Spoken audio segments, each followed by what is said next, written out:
بسم اللہ الرحمن الرحیم۔ السلام علیکم ورحمۃ اللہ وبرکاتہ۔ سب تعریفیں اللہ رب العزت کے لیے اور بے شمار درود و سلام سید المرسلین خاتم النبیین محمد الرسول اللہ صلی اللہ تعالی علیہ وآلہ وسلم پر۔ اللہ رب کریم کی بارگاہ میں ہم دعا گو ہیں پروردگار عالم ہم سب کو اپنے اولیاء کاملین کا ادب کرنے کی توفیق عطا فرمائے۔ آج ہماری گفتگو کا عنوان ہے حضرت خواجہ معین الدین چشتی اجمیری رحمۃ اللہ تعالی علیہ۔ اللہ تبارک و تعالی نے اپنے حبیب مکرم صلی اللہ علیہ وسلم کی حیات طیبہ میں ہی ہندوستان میں اسلام کی دعوت اور تبلیغ کو ممکن بنایا۔ اسلام کا دائرہ پھیلتے پھیلتے آپ صلی اللہ علیہ وسلم کے عہد مبارک میں ہی ہندوستان تک پہنچا۔ نبی کریم صلی اللہ علیہ وسلم اس خطے میں اسلام کی دعوت و تبلیغ اور اسلام کے غلبے کی بشارت پہلے ہی عنایت فرما چکے تھے۔ آپ صلی اللہ علیہ وسلم کے عہد مبارک میں ہندوستان کا ایک بادشاہ مسلمان ہوا اور حضرت امام حاکم رحمۃ اللہ علیہ روایت فرماتے ہیں کہ اس بادشاہ نے ایک برتن آپ صلی اللہ علیہ وسلم کی خدمت میں بطور تحفہ پیش کیا، اس میں ادرک آپ صلی اللہ علیہ وسلم کو کھانے کے لیے پیش کی گئی۔ حضور علیہ الصلوۃ والسلام نے ادرک کے ٹکڑے کرنے کے بعد اسے اپنے صحابہ کرام رضوان اللہ تعالی علیہم اجمعین میں تقسیم فرما دیا۔ ہندوستان میں حضرت سیدنا عمر فاروق، حضرت سیدنا عثمان غنی اور حضرت سیدنا امیر المومنین علی المرتضیٰ رضی اللہ تعالی عنہم اجمعین کے عہد مبارک میں باقاعدہ مسلم افواج نے غزوہ ہند کی بشارت کو پورا کرنے کے لیے اس خطے میں باقاعدہ اپنی افواج کو آپ نے روانہ فرمایا۔ حضرت معاویہ رضی اللہ تعالیٰ عنہ کے دور میں محلب بن ابی صفرہ ہوں یا حضرت حارث بن مرہ فہری ہوں یا محمد بن قاسم ہوں، یہ تمام کے تمام مجاہدین وہ ہیں جو اپنے اپنے ادوار میں باقاعدہ ہندوستان میں اسلام کی دعوت و تبلیغ اور اسلامی جھنڈے کو بلند کرنے کے لیے اس خطے میں تشریف فرما ہوئے۔ لیکن سلطان محمود غزنوی کے بعد جس شخصیت کو اللہ تعالیٰ نے یہ مقام و مرتبہ عطا فرمایا کہ جنہوں نے باقاعدہ حضرت علی بن عثمان حجویری یعنی داتا گنج بخش رحمۃ اللہ علیہ کے بعد اس خطے میں آ کر اسلام کے جھنڈے کو بلند کیا، شرک اور کفر کے مقابلے میں اسلام کی دعوت کو عام کیا، جن کے دست مبارک پر لاکھوں لوگوں نے اسلام قبول کیا، وہ حضرت خواجہ معین الدین چشتی اجمیری سجزی رحمۃ اللہ علیہ کی ذات اقدس ہے۔ حضرت خواجہ معین الدین چشتی رحمۃ اللہ تعالی علیہ کی ولادت سن 557 ہجری میں ہوئی، جبکہ آپ کا وصال سن 633 ہجری میں 6 رجب المرجب کو ہوا۔ حضرت خواجہ معین الدین چشتی رحمۃ اللہ علیہ نے اپنے شیخ مکرم حضرت خواجہ عثمان ہرونی رحمۃ اللہ تعالی علیہ کے دست مبارک پر بیعت کی۔ جس طرح ہندوستان کی فتح اللہ تبارک و تعالی نے مجاہدین اسلام کے حصے میں لکھی، اسی طرح ہندوستان کی روحانی تسخیر جس روحانی سلسلے کے حصے میں آئی وہ سلسلہ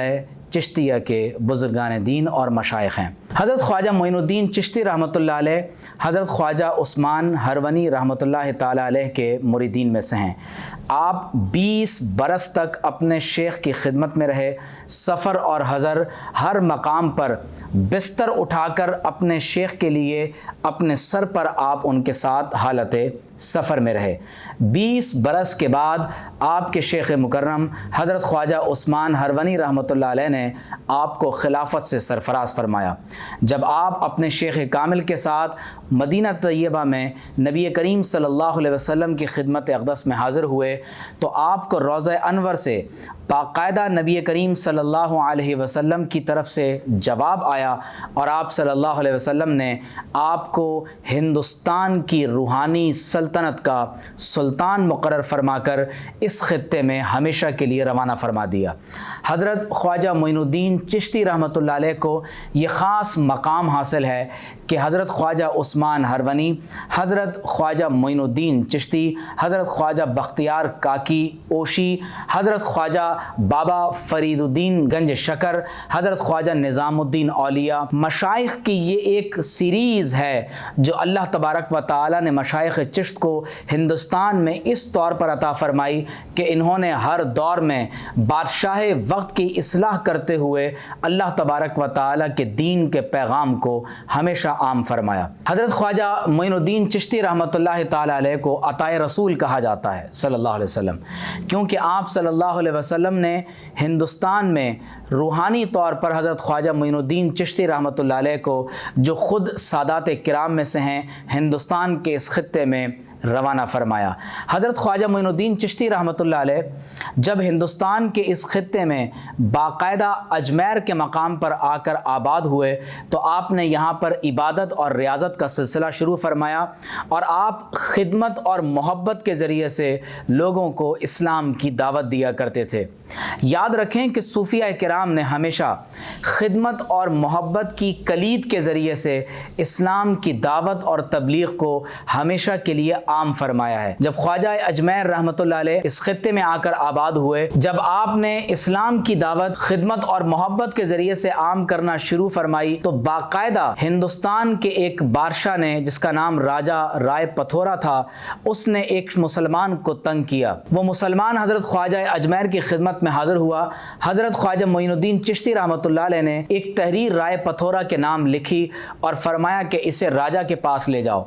راجہ نے آپ کی تحریر کی توہین کی اور آپ کے بارے میں توہین آمیز کلمات ادا کیے۔ آپ نے فرمایا کہ ہم نے رائے پتھورا کو زندہ گرفتار کر کے مسلمان بادشاہ کے حوالے کر دیا۔ اسی زمانے میں سلطان معز الدین سام، جنہیں سلطان شہاب الدین غوری کے نام سے یاد کیا جاتا ہے، جن کے خطے میں اللہ تعالیٰ نے ہندوستان کی فتح کو مقرر فرمایا اور جنہوں نے باقاعدہ یہاں ایک نظام حکومت قائم فرمایا، آپ اسی دور میں ہندوستان میں اپنی فوجیں لے کر یہاں پر تشریف لائے۔ کہا جاتا ہے کہ سلطان شہاب الدین غوری کی فوج کے ساتھ ہی حضرت خواجہ معین الدین اجمیری رحمۃ اللہ تعالی علیہ اس خطے میں تشریف فرما ہوئے تھے، اور اللہ تبارک و تعالی کا کرنا ایسا ہوا کہ جب سلطان شہاب الدین غوری کی فوجیں راجہ رائے پتھورا کے ساتھ برسر پیکار ہوئیں، سلطان شہاب الدین غوری کی فوجوں نے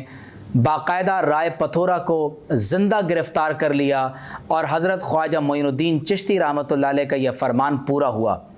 اجمیر کو اجمیر کہنے کی ایک وجہ یہ بھی بتائی جاتی ہے کہ یہ اجمیر کا علاقہ آجا نامی ایک بادشاہ کے نام سے منسوب ہوا، اور میر ہندوستان میں پہاڑوں کو کہا جاتا ہے۔ اللہ تبارک و تعالی نے اس خطے کو خواجہ اجمیر کے لیے اس طور پر پسند فرمایا کہ اللہ تبارک و تعالی نے آپ کے دست مبارک پر لاکھوں لوگوں کو ہدایت اسلام عطا فرمائی۔ حضرت خواجہ معین الدین چشتی رحمۃ اللہ علیہ خود تو اجمیر میں تشریف فرما رہے، جو اس دور میں ہندوستان کا ایک سیاسی مرکز سمجھا جاتا تھا، اور آپ نے اپنے خلیفہ حضرت خواجہ بختیار کاکی رحمۃ اللہ علیہ کو باقاعدہ دہلی میں آپ نے مقرر فرمایا۔ آپ نے اپنے خلفاء کے ذریعے سے ہندوستان میں باقاعدہ اسلام کی دعوت و تبلیغ کا ایک ایسا نیٹ ورک آپ نے بچھا دیا کہ جس کے ذریعے سے لوگوں کو باقاعدہ اسلام کی دعوت دی جا سکے۔ حضرت خواجہ معین الدین چشتی رحمۃ اللہ علیہ کا وصال سن 633 ہجری میں 6 رجب کو ہوا، اور آپ تقریباً 100 سے زائد برس کی عمر پانے کے بعد آپ اجمیر میں ہی وصال پا گئے، اور آپ کا مزار پر انوار آج اجمیر میں مرج خلائق و عام ہے۔ حضرت خواجہ عبدالحق محدث دہلوی فرماتے ہیں کہ جب خواجہ اجمیر رحمۃ اللہ علیہ کا وصال ہوا تو آپ کے مبارک ماتھے پر نور سے لکھا ہوا تھا ہذا حبیب اللہ مات فی حب اللہ، یہ اللہ کے دوست ہیں جن کا وصال اللہ تبارک و تعالی کی محبت میں ہو گیا ہے۔ حضرت خواجہ اجمیر رحمۃ اللہ علیہ کے ملفوظات آپ کے خلیفہ حضرت خواجہ بختیار کاکی رحمۃ اللہ علیہ نے دلیل العارفین کے نام سے قلم بند فرمائے۔ حضرت خواجہ اجمیر رحمۃ اللہ علیہ فرماتے ہیں کہ میں نے حضرت خواجہ عثمان ہرونی سے سنا ہے کہ اللہ تعالیٰ کے دوست اگر تھوڑی دیر کے لیے بھی اس دنیا میں اللہ کے ذکر سے غافل ہو جائیں تو وہ نابود کر دیے جائیں، یعنی اللہ تعالیٰ کے وہ اولیاء جو نہایت ہی بلند مقام پر فائز ہیں وہ کبھی بھی اللہ تعالیٰ کے ذکر سے غافل نہیں ہوتے۔ حضرت خواجہ اجمیر فرماتے ہیں کہ جس آدمی میں 3 خصلتیں ہوں تو یقین کر لو کہ اللہ اسے دوست رکھتا ہے۔ فرمایا ایسی سخاوت جو سمندروں کی طرح سے ہو، ایسی شفقت جو آفتاب کی مانند ہو کہ جو اچھے اور بروں سب کو اپنی حرارت اور روشنی سے فیضیاب کرتا ہے، ایسی تواضع جو زمین کی خاکساری اور عاجزی کی طرح سے ہو۔ آپ فرماتے ہیں کہ اچھے لوگوں کی صحبت اچھے کام سے بہتر اور برے لوگوں کا ساتھ ہر برے کام سے بدتر ہے۔ آپ فرماتے ہیں کہ مرید اپنی ارادت میں اس وقت کامل ہوتا ہے کہ جب بائیں ہاتھ کے فرشتے کو 20 سال تک بندے کا کوئی گناہ لکھنے کا موقع میسر نہ آئے۔ آپ فرماتے ہیں کہ اللہ کی محبت کی نشانی یہ ہے کہ تم فرما بردار بن کر اللہ تبارک و تعالی سے اس وجہ سے ڈرتے رہو کہ کہیں محبوب تمہیں اپنی دوستی سے جدا نہ کر دے۔ میں اپنی گفتگو کو اس بات پر مکمل کر رہا ہوں کہ ان اولیاء کاملین کی دوستی، ان کی محبت، دلوں میں ان کی مودت صرف دنیا میں نہیں بلکہ آخرت میں بھی کام آنے والی ہے۔ امام بخاری اور مسلم رحمۃ اللہ تعالی علیہ روایت فرماتے ہیں کہ جب اللہ تبارک و تعالی اہل جنت کو جنت میں اور اہل جہنم کو جہنم میں روانہ فرما دے گا تو ایسے وقت میں اللہ تعالیٰ کے نیک بندے پروردگار عالم کی بارگاہ میں گزارش کریں گے کہ اے رب کریم تو نے کچھ بندوں کو جہنم میں داخل فرما دیا، جبکہ کیفیت یہ ہے کہ اخواننا کانوا یصلون معنا ویصومون معنا ویحجون معنا، ہمارے کچھ بھائی ایسے ہیں کہ جن کو تو نے جہنم میں داخل کر دیا، فادخلتہم النار، وہ اس وقت جہنم میں ہیں جبکہ وہ ہمارے ساتھ نماز ادا کرتے تھے، ہمارے ساتھ روزہ رکھتے تھے اور ہمارے ساتھ حج ادا کیا کرتے تھے۔ تو حدیث شریف میں ہے کہ اللہ تبارک و تعالی فرمائے گا کہ اذهبوا فاخرجوا من عرفتم، اللہ تعالیٰ فرمائے گا کہ اذهبوا فاخرجوا من عرفتم منهم، اللہ رب کریم فرمائے گا کہ اے میرے بندوں تم جہنم کی طرف چلے جاؤ، جن جن کو تم پہچانتے ہو انہیں جہنم سے نکال کر اپنے ساتھ جنت میں لے جاؤ۔ حدیث میں آتا ہے فَيَأْتُونَهُمْ فَيَعْرِفُونَهُمْ بِصُوَرِهِمْ، امام بخاری اور امام مسلم فرماتے ہیں کہ حضور علیہ السلام نے فرمایا کہ وہ اللہ کے ولی اہل جہنم کے پاس آئیں گے، انہیں ان کی صورتوں سے پہچان لیں گے، لا تاکل النار صورهم، اللہ تبارک و تعالی ان کے چہروں پر جہنم کی آگ کو حرام کر دے گا۔ آپ ذرا اندازہ کیجئے کہ اللہ تعالیٰ کے نیک بندوں کی صحبت، ان کے ساتھ نماز پڑھنا، ان کے ساتھ حج کرنا، ان کے ساتھ عمرہ ادا کرنا، ان کے ساتھ نمازوں کو ادا کرنا، یہ کیسی برکت کا عمل ہے کہ انسان نے تنہائی میں نمازیں بھی پڑھی ہوں گی، تنہا ہو کر روزہ بھی رکھا ہوگا، حج بھی ادا کیا ہوگا، لیکن حدیث میں ہے کہ اللہ تبارک و تعالیٰ ان بندگان خدا کی صحبت کے طفیل انسان کو یہ برکت عطا فرمائے گا کہ پروردگار عالم ان لوگوں کے چہروں کو جہنم پر حرام فرما دے گا۔ اللہ کے ولی ان جاننے پہچاننے والوں کو چہروں سے پہچان لیں گے، اور حدیث شریف میں آتا ہے کہ اللہ تبارک و تعالیٰ کے ان بندوں کو جنہیں جہنم میں داخل کر دیا کہ ان میں سے بعض اہل جہنم ٹخنوں تک اور بعض اہل جہنم باقاعدہ اپنی پنڈلیوں تک جہنم کے اندر ڈوبے ہوئے ہوں گے۔